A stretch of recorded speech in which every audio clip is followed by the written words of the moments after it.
Hello friends, welcome to my channel. Today we are going to talk about Aries Ascendant and how the month of March is going to turn out for you. So we will first look at the Ascendant Lord. The Ascendant Lord Mars is going to remain in the second house of family, self-earned wealth and speech till 12th of March. So till the time Mars is stationed here till 12th March, you need to watch out for your speech, especially when you are dealing with your family members because Mars in the second house imbues a lot of aggression in the speech of a person. So that is something that you need to be careful about. After this, the ascendant lord will move to the third house of efforts, courage, and short term travel. So the time frame from 13th of March to 4th of May would be the time when you need to work on improving your relationship with your younger siblings, neighbors, and you will need to make a lot of quality effort in order to achieve something because during this time frame the ascendant lord will remain stationed in your third house. Now Mercury is the lord of third as well as sixth house and it is going to pass through the Aquarius sign till 15th of March and then it is going to move to your 12th house and stay here till the end of the month. Since it also rules the house of service, all those people who are in jobs will see a very good time at the workplace from 15th to 24th of March. And along with this, Saturn, which is the lord of action or karma, is also passing through the 11th house. So from 25th of March to 7th of April, all of you will get adequate support from your friends, your uncle, elder siblings, as well as your social network, and any of these will come to your help at the time of your need. So second half of the month will prove to be very fruitful for you when it comes to your work domain, and you will get an exceptional opportunity to rise and shine at your workplace, especially in the second half of March. Sun is the lord of your fifth house and it is a benefic planet for you. Sun will be in the house of gains till 15th of March and it is going to aspect its own house.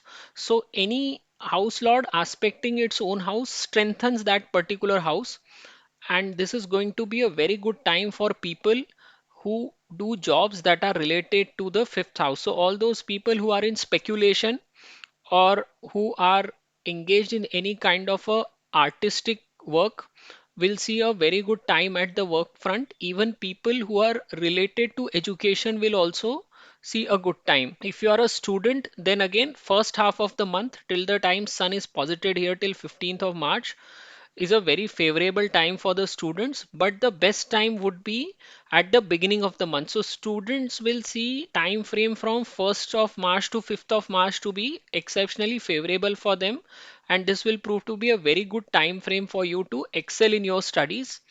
People who are in romantic in nature will also see a good second half. The best time is on 24th of March to pursue any efforts that are related to romance. Venus is going to be transitioned in the 12th house till 11th of March, and after that it is going to come into your ascendant and it is going to stay here from 12th of March to 5th of April. So people who want to buy a vehicle will see a very positive result during this time frame. The combination of Rahu and Venus will get created in the ascendant on 12th of March. So if you want to buy any kind of a luxury vehicle, any kind of a item that you were eyeing from a very long time, an expensive one, especially that is related to luxury or a fashion item, that is something that you will be able to buy from 12th of March to 5th of April, and this Venus will also aspect its own house. So this time frame will also be very good for you to enjoy with your spouse or with your partner. So overall, the second half of the month is not only bringing you laurels at the workplace, it is also going to prove very good for you from your personal life and enjoyment with your spouse or a partner.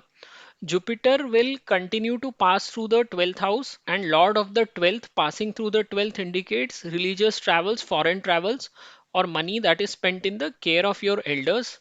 So if you want to buy any kind of a property, try to do it till the end of March because Jupiter will then move into your ascendant. The good part that will happen after Jupiter moves to your ascendant would be that It will provide you an opportunity to expand your business. Any kind of a capital expenditure done after April in your business will be very favorable for you. After it comes into the first house, will also activate your seventh house and will provide opportunities to get married for all the single people. Now, there are also certain dates where you need to be careful for, and these dates in the month of March are 8th, 9th, and 10th of March, 13th and 14th of March, and 22nd and 23rd of March. Don't take any key decision during these dates that I have mentioned.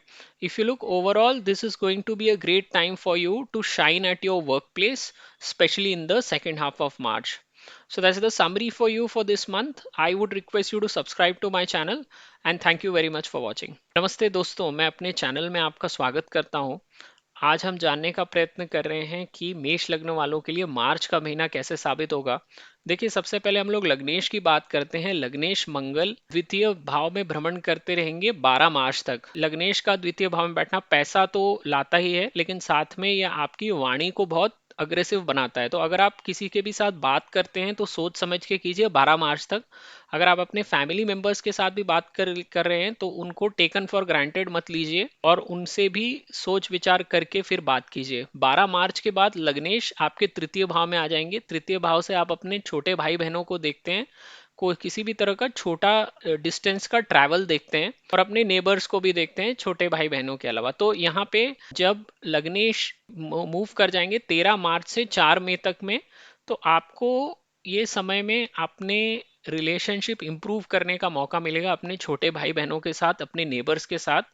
और अगर आप कुछ भी achieve करना चाहते हैं, देखिए मेष लग्न के लोग वैसे भी बहुत एम्बिशियस होते हैं, तो यहाँ पे तृतीय भाव में लग्नेश का जाना यानी आपको बहुत ज़्यादा एफर्ट करना पड़ेगा अगर आप कुछ भी अचीव करना चाहते हैं तो। और 13 मार्च से 4 मई का समय, आप जितना एफर्ट लगाएंगे उसके हिसाब से आपको अचीवमेंट मिलेगी, वो वाला होगा। बुध तृतीय और छठवें भाव के स्वामी बनते हैं और वो 11वें भाव से भ्रमण करेंगे 15 मार्च तक, और इसके बाद वो आपके 12वें भाव में चले जाएंगे और वहीं पर बैठे रहेंगे महीने के आखिर तक। तो यहाँ पे बुध आपकी सर्विस के हाउस को भी रूल करते हैं, तो आपके लिए कार्यस्थल पे बहुत बेहतरीन समय है 15 मार्च से 24 मार्च तक का। और आपको इस समय में काफी एक बड़ा मौका मिलेगा, या तो जंप मारने का दूसरी नौकरी में, या आपको अपने ही कार्यस्थल पे काफी प्रशंसा और मान सम्मान का मिलने का मौका रहेगा। इसके अलावा आप देखेंगे तो शनि भी, जो कर्म स्थान के स्वामी हैं, वो भी 11वें भाव से भ्रमण कर रहे हैं। तो 25 मार्च से 7 अप्रैल का समय ऐसा है जब आप अपने सोशल नेटवर्क का फायदा उठा सकते हैं, अपने दोस्तों से मदद मांग सकते हैं, अपने अंकल या बड़े भाई बहन की मदद भी मांग सकते हैं अगर आपको ज़रूरत है तो। और आप देखेंगे कि इस स्थिति में आपको वो ना नहीं बोलेंगे। जो भी आप मदद की उम्मीद करके बैठे हैं उनसे, वो आपको आके मदद भी देंगे। तो अगर आप second half of the month देखेंगे तो आपके लिए बहुत अच्छा समय है कार्यस्थल पे प्रगति की दृष्टि से, या किसी भी तरह की अगर आपको सम्मान प्राप्ति होती देखती है तो उसकी दृष्टि से भी बहुत अच्छा समय है। एक नज़र सूर्य पर भी डालते हैं। सूर्य पंचम भाव के स्वामी बनते हैं और वो 11वें भाव से भ्रमण करते रहेंगे 15 मार्च तक, और यहाँ पे बैठ के ये अपने ही भाव को देखेंगे। तो जब भी कभी ग्रह अपने ही भाव को देखता है तो यहाँ पे वो उसको मजबूत करने का कार्य करता है। तो जब तक सूर्य यहाँ बैठे हुए हैं 15 मार्च तक, तो जितने भी लोग पंचम भाव से जुड़ा हुआ व्यवसाय करते हैं, यानी कि स्पेक्यूलेशन में है, शेयर बाजार से उनका संबंध है, छात्र हैं या किसी भी तरह का कलाकार हैं वो, या शिक्षा क्षेत्र से जुड़े हैं, तो उनके लिए बहुत अच्छा समय है 15 मार्च तक का। और अगर आप स्टूडेंट हैं तो महीने के शुरू का समय सबसे बेहतरीन है। 1 से 5 मार्च में अगर आप कोई भी कॉम्पिटिटिव एग्जाम दे रहे हैं तो उसमें आपके सफलता के चांसेस बहुत बढ़ जाते हैं। इसके अलावा आपको इस समय में पढ़ाई में भी आपका काफ़ी मन लगेगा, और जितने भी स्टूडेंट्स हैं वो इस समय में बहुत एक्सेल करने का उनका मौका है। जितने भी लोग रोमांटिक स्वभाव के हैं उनके लिए भी मार्च का महीना काफ़ी अच्छा है, खास करके सेकेंड हाफ। और 24 मार्च रोमांस की दृष्टि से सबसे अच्छा समय है। अभी शुक्र आपके लग्न स्थान में मूव कर जाएंगे 12 मार्च को, और ये 5 अप्रैल तक यहीं बैठे रहेंगे। तो जितने भी लोग व्हीकल खरीदने का प्लान कर रहे हैं उनके लिए ये बहुत अच्छा समय है, वो कोई बड़ा व्हीकल खरीद सकेंगे। इसके अलावा कोई भी ऐसा आइटम जो कि शुक्र से संबंध रखता है, यानी परफ्यूम्स हो गए, हाई एंड व्हीकल्स हो गए, या लग्जरी आइटम्स हो गए, कपड़े हो गए। कई बार लोग काफ़ी हाई एंड के कपड़े खरीदते हैं, तो ये इन सब में आपका पैसा खर्च होगा इस समय में, और जो भी आप काफ़ी समय से चीज़ खरीदना चाहते थे वो भी आप इस समय में ले पाएंगे 12 मार्च से 5 अप्रैल के समय में। और यहाँ पे चूंकि शुक्र अपने ही भाव को देखेगा सातवीं दृष्टि से, तो ये बहुत अच्छा समय है सेकेंड हाफ में आपका अपने पति पत्नी या पार्टनर के साथ समय बिताने का। तो ये सेकेंड हाफ मार्च का आपके लिए उस लिहाज से भी बहुत अच्छा साबित होगा। गुरु 12वें भाव से ही भ्रमण करता रहेगा और ये अपने ही भाव से भ्रमण कर रहा है। तो अगर आप कोई भी धार्मिक यात्रा प्लान कर रहे हैं या आप कहीं भी फॉरेन में जाना चाह रहे हैं, तो उसके लिए भी ये गुरु आपको सपोर्ट करता रहेगा मार्च के महीने तक। अगर आप कोई भी प्रॉपर्टी खरीदना चाहते हैं तो वो भी मार्च के पहले खरीद लीजिए, क्योंकि एक बार गुरु यहाँ से हट गया तो फिर आपके लिए प्रॉपर्टी खरीदने का योग नहीं बनता है। अच्छी बात यह है कि जब गुरु अप्रैल में लग्न स्थान में आ जाएगा तो आपके लिए आपके बिजनेस को एक्सपैंड करने के मौके बनेंगे। तो अगर आप कोई भी कैपिटल एक्सपेंडिचर करना चाहते हैं, नया बिजनेस में पैसा लगाना चाहते हैं उसकी वृद्धि करने के लिए, तो वो समय अप्रैल के बाद अच्छा रहेगा। और जितने भी लोग सिंगल हैं उनके लिए भी विवाह का योग अप्रैल के बाद ही बनेगा, जितने भी मेष लग्न वाले लोग हैं उनके लिए। अभी आपको कुछ दिनों में सावधान रहना है, मैं हमेशा बताता हूँ। तो ये दिन है मार्च में 8, 9 और 10 मार्च, 13 और 14 मार्च और 22 और 23 मार्च। इन दिनों में कोई भी क्रिटिकल डिसीजन लेना आप टालिए।